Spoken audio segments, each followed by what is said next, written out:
I stand with my heart unspoken. Chains of shame, they leave me broken.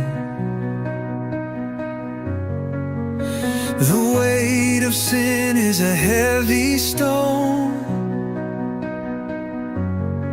but at your altar I'm not alone.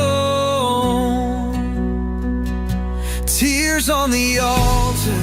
Hello and welcome in Holy Angels Crusade. Today I'm going to pray over for all your healing anointing oil.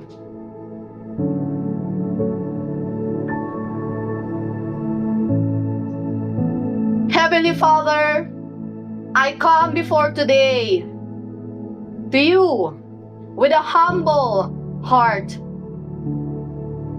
seeking your healing touch upon my body, mind, and soul. I acknowledge that you are the great physician.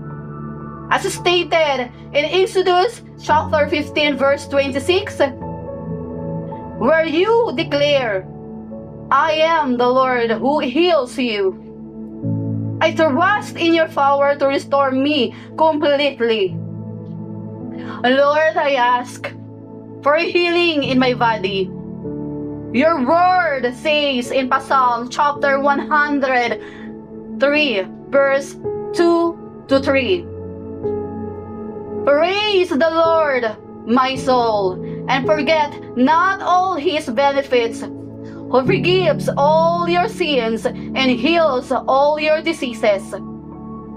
I claim this promise of healing over my physical ailments. Please remove any pain or discomfort that hinders me from living fully for you.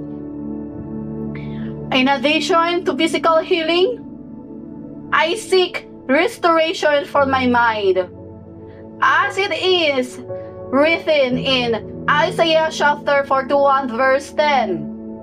Fear not, for I am with you. Be not dismayed, for I am your God. I will strengthen you. I will help you.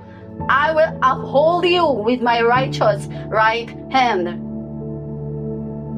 Help me to cast away anxiety and fear that cloud my thoughts. Fill my mind with peace that surpasses all understanding. Philippians chapter 4 verse 7. And finally, Lord, heal my soul. Your word assures us in Jeremiah chapter 30 verse 17. For I will restore health unto thee. I will heal thee of thy wounds. Heal emotional wounds that burden me and bring comfort to my spirit. Let me feel your presence surrounding me as a reminder of your love and grace. I pray this prayer in faith, believing that you hear me and will answer according to your perfect will. Thank you for your unfailing love and compassion. In Jesus' name, Amen.